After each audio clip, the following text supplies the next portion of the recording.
गणेश जी की खीर वाली कहानी।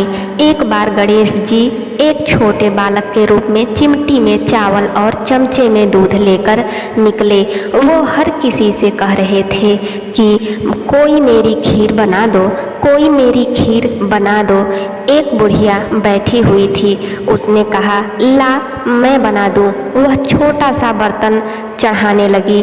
तब गणेश जी ने कहा कि दादी माँ, छोटी सी भगोनी मत चढ़ाओ, तुम्हारे घर में जो सबसे बड़ा बर्तन हो वही चढ़ा दो।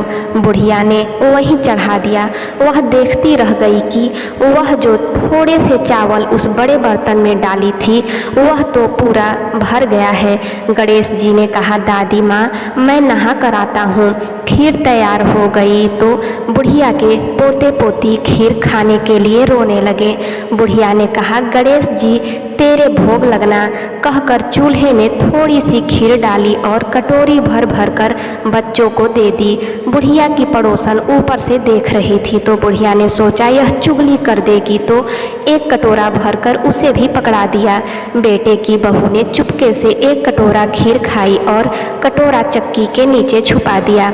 अभी भी गणेश जी नहीं आए थे। बुढ़िया को भी भूख लग रही थी। वह भी एक कटोरा खीर का भर करके किवाड़ के पीछे बैठकर एक बार फिर कहा कि गणेश जी आपके भोग लगे, कहकर खाना शुरू कर दिया। तभी गणेश जी आ गए। बुढ़िया ने कहा, आजा रे गणेशया, खीर खा ले, मैं तो तेरी ही राह देख रही थी। गणेश जी ने कहा, दादी माँ, मैं तो खीर पहले ही खा ली। बुढ़िया ने कहा, कब खाई? गणेश जी ने कहा, जब तेरे पोते पोती ने खाई तब खाई थी, जब तेरी पड़ोसन ने खाई तब खाई थी, और जब तेरी बहू ने खाई तब खाई थी, और अब तूने खाई तो मेरा पेट पूरा ही भर गया।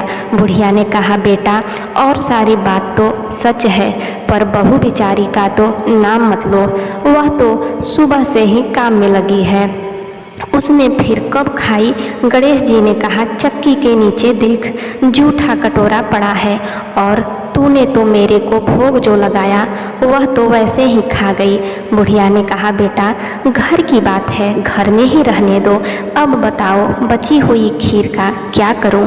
गणेश जी ने कहा, नगरी जिमा दो। बुढ़िया ने पूरी नगरी जिमा दी, फिर भी बर्तन पूरा ही भरा था। राजा को पता लगा तो बुढ़िया को बुलाया और कहा, क्यों रे बुढ़िया, ऐसा बर्तन तेरे घर पर सोवे? अच्छा लगे या हमारे घर पर सोवे? बुढ़िया ने कहा, राजा जी आप ले लो। राजा जी ने खीर का बर्तन महल में मंगा लिया। लाते ही खीर में कीड़े मकोड़े, बिच्छू, कंछले हो गए और दुर्गंध आने लगी। यह देखकर राजा ने बुढ़िया से कहा, बुढ़िया, बर्तन वापस ले जा, जा तुझे हमने दिया। बुढ़िया ने कहा, राजा जी आप देते तो पहले ही कभी दे देते, यह बर्तन तो मुझे मेरे गणेश जी ने दिया है।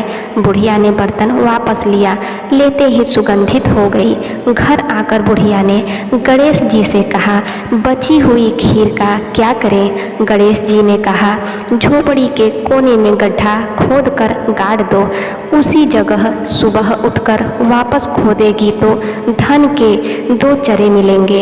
ऐसा कहकर गणेश जी अंतर्ध्यान हो गए। जाते समय झोपड़ी को लात मारते हुए गए तो झोपड़ी के स्थान पर महल हो गया। सुबह बहू ने फावड़ा लेकर पूरे घर को खोद दिया तो कुछ भी नहीं मिला। बहू ने कहा, सासू जी थारो गणेश जी तो झूठो है। सास ने कहा, बहू मारो गणेश झूठो तो नहीं है, ला मैं देखूं।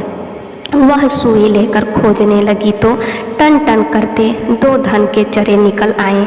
बहू ने कहा, सासू जी गणेश जी तो साचो ही हैं। सास ने कहा, गणेश जी तो भावनाओं का भूखा है। यह गणेश जी जैसा आपने बुढ़िया को दिया वैसा ही सबको देना। श्री गणेशाय नमः।